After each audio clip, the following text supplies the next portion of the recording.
On this video, I would like to do a reading of Matthew 8, 1 and following in English, not reading the Greek this time, but in English, and not with grammar, but mainly following the flow of thought and talking just briefly through it with application. Let me just make a statement that I believe it's sort of like a running handbook, you might say, or a running brief survey.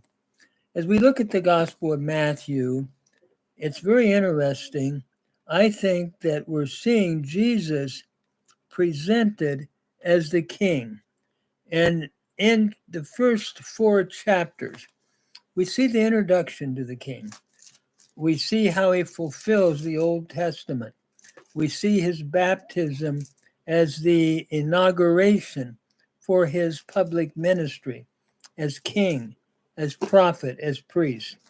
We see his victory as the second Adam over Satan, something that first Adam did not have in chapter 4.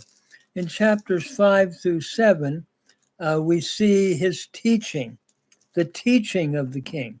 And we see that in the great Sermon on the Mount. We've gone through that in some detail several times. Now, we're in chapter 8. 8 and 9 is looking at the works of the king, at what Jesus Christ does and his miracles. And so Matthew is grouping them together. We might say in a cluster or a group. So we did the Greek of 8:1 about the leper. I'm now reading it in English and reading further through the chapter as I am able. When Jesus came down from the mountain, large crowds followed him. And a leper came to him and bowed down before him and said, "Lord, if you are willing, you can make me clean." Jesus stretched out his hand and touched him, saying, "I am willing, be cleansed." And immediately the leprosy was cleansed. And Jesus said to him, "See that you tell no one, but go, show yourself to the priest, and present the offering that Moses commanded as a testimony to them." Notice as we read this, and I had done this in Greek with a translation, a leper comes and Jesus touches him. As we said in a previous video, you would not touch a leper. A rabbi would not choose to do that. But Jesus chose to touch the leper, and he cleansed him immediately. Notice it was an immediate cleansing. And he told the leper, "Don't go and tell people right now, but go and do as Moses said," fulfilling the law of offering, presenting an offering to testify to the fact that you have been cleansed of leprosy. And this was taught in the law of Moses, what could be done, or in the Torah. And so, as we're looking at this, we're seeing Jesus as the great healer. And leprosy can become a symbol or a type of sin itself, that the Lord is able to heal all who come to him and want that cleansing. He's able and willing to give it. Furthermore, when Jesus entered Capernaum, a centurion came to him, imploring him and saying, "Lord, my servant is lying paralyzed at home, fearfully tormented." Jesus said to him, "I will come and heal him." But the centurion said, "Lord, I am not worthy for you to come under my roof, but just say the word, and my servant will be healed. For I am a man under authority, with soldiers under me. And I say to this one, go, and he goes, and to another, come, and he comes, and to my slave, do this, and he does it. Now, when Jesus heard this, he marveled and said to those who were following, truly, I say to you, I have not found such great faith with anyone in Israel. So he says, I say to you that many will come from the east and the west and recline at table with Abraham, Isaac, and Jacob in the kingdom of heaven. But the sons of the kingdom will be cast out into outer darkness. In that place there will be weeping and gnashing of teeth. And Jesus said to the centurion, go, it will be done for you as you have believed. And the servant was healed that very moment. Interesting narrative here about the healing of the centurion's servant. And I think one of the things that is being emphasized here is the faith of the centurion, who says, all you have to do is say the word, and my servant can be healed. And I'm thinking Matthew's clearly giving testimony of Jesus by saying it's simply by faith that we receive spiritual healing. And all Jesus has to do is say the word, and one is healed. And so as we look at this, truly, when Jesus heard this, he marveled. And he said, many will come from the east and the west and will recline at the table with Abraham, Isaac, and Jacob in the kingdom of heaven. But there would be those of his own brethren who failed to believe, who would not be able to be at that banquet scene, that eternal banquet Jesus is saying. So what's interesting here, Matthew's clearly saying that there is a program for Gentiles as well as for those who believe in Israel. In other words, it's both and. And Matthew wants us to know that Jesus has come to minister to those that are believing among his own Jewish brethren, as well as worldwide Gentiles as well. He will bring healing and salvation. I think this is certainly a theme that Matthew is exploring. And the servant, we're told, was healed that very hour. Then we have a second or third healing, that is the healing of Peter's mother-in-law and many others. Notice when Jesus came into Peter's house, he saw his mother-in-law lying sick in bed with a fever. He touched her hand and the fever left her, and she got up and waited on him. When evening came, they brought to him many who were demon-possessed, and he cast out the spirits with a word and healed all who were ill. This was to fulfill that which was spoken through Isaiah the prophet.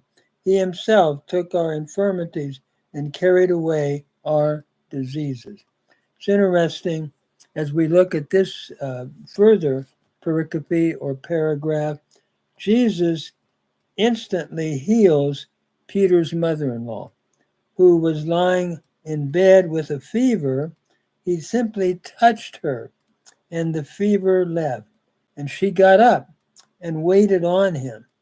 And they also, Matthew wants us to know that they brought many demon-possessed people, and he cast out the spirits with just the word, and he healed all that were ill.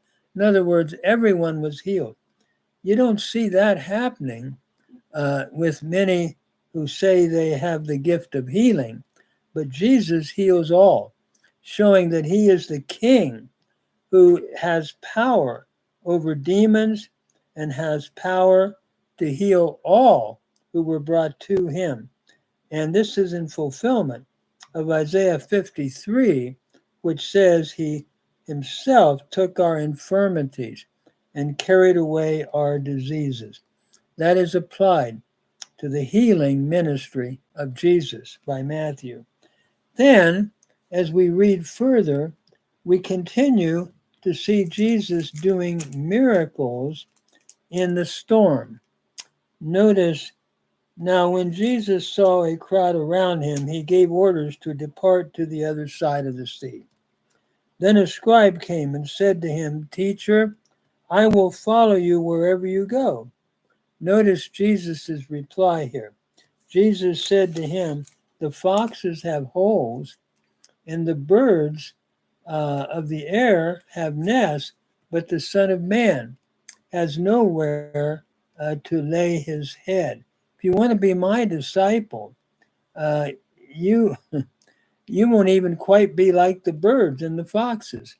You won't have a place to lay your head, meaning it's going to be hard if you're going to follow me, Jesus is saying.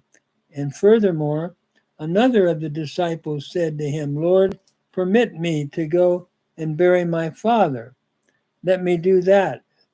And Jesus said to him, "Follow me and allow the dead to bury their own dead." I think the thought here is what Jesus wants is an immediate response to him.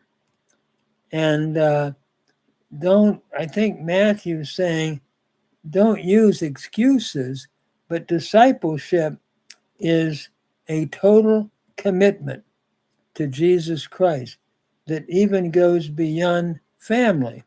And so Jesus is calling them for an absolute discipleship to him. And when he got into the boat, his disciples then followed him. And behold, there arose a great storm on the sea, so that the boat was being covered with the waves. But Jesus himself was asleep. And they came to him and woke him, saying, "Save us, Lord, we are perishing." He said to them, "Why are you afraid, you men of little faith?" Then he got up and rebuked the winds and the sea, and it became perfectly calm. The men were amazed and said, "What kind of man is this, that even the winds and the sea obey him?" Notice as we move on, looking at this miracle over nature, in this great storm, Jesus was asleep. And he's the creator, I think Matthew's saying. And the disciples were becoming afraid. And I can imagine they were terrified, thinking we're going to drown. And Jesus got up and he rebuked them, saying, "Why are you of so little faith?" And when he got up, then he rebuked the winds and said, in essence, in one gospel, it's like, "Stop barking, stop." And it became perfectly calm. And the men were amazed. And they said, "What kind of man is this, that even the winds and the sea obey him?"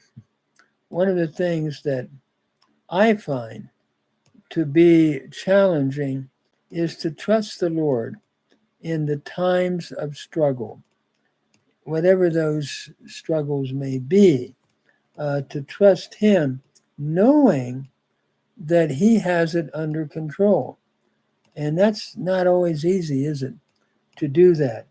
And Jesus is simply showing here that he's the creator as the king, and even the waves and the sea obey him.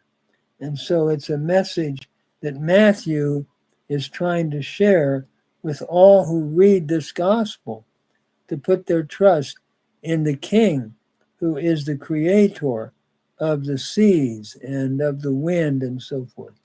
Then the last paragraph is Jesus cast out demons.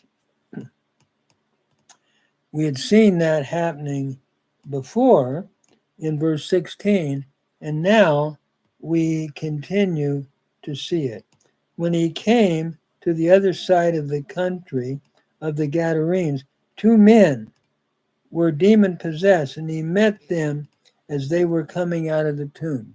It was believed that demons would hang around tombs often. And so they're coming out, and they were extremely violent, these men, because of the demons, that no one could pass by that way. And they cried out, saying, "What business do we have with each other, Son of God? Have you come to torment us before the time?" I remember when I was in seminary years ago, the professor said, "Isn't it interesting that the demons knew who Jesus was? And have you come to torment us before the time?" They knew that they were destined for judgment. But he said, often we today don't understand who Jesus is, and that he is the final judge of the demons as well as judge of the world, as the king someday. Now there was a herd of swine feeding at a distance from them, and the demons began to entreat him, saying, "You are going to cast us out. Send us to the herd, and then to the herd of swine." In other words, swine were unclean animals, and it is befitting that they be in the swine and not in humans. And he said to them, "Go." And they came out. And by the way, Jesus clearly believed in demons. He cast them out. Who were demons? Well, it is believed that they were originally angels that fell with Satan. The angels that kept not their first estate, the Bible speaks of, and followed the demon, Satan, as their head demon leader, so to speak. And so Jesus says to them, "Go." And they came out and went into the swine, and the whole herd rushed down the steep bank into the sea and perished in the water. So the demons are destroyed. The swine are destroyed as Christ sent them into, or sent the demons into the swine. The herdsmen then, when they saw that, ran away and went to the city and reported everything, including what happened to the demoniacs, how they were healed, and how the Lord had done a miracle by causing that great deliverance. And behold, the whole city then came out to meet Jesus, and when they saw him, they implored him to leave their region. In other words, they were afraid. They hadn't seen such miracle that Jesus was able to do these amazing things. And what Matthew is showing us, he is indeed the king over the whole world, the king over creation, and the king over the demonic realm, that all will have to respond to him, for he is indeed the King of all kings. Amen.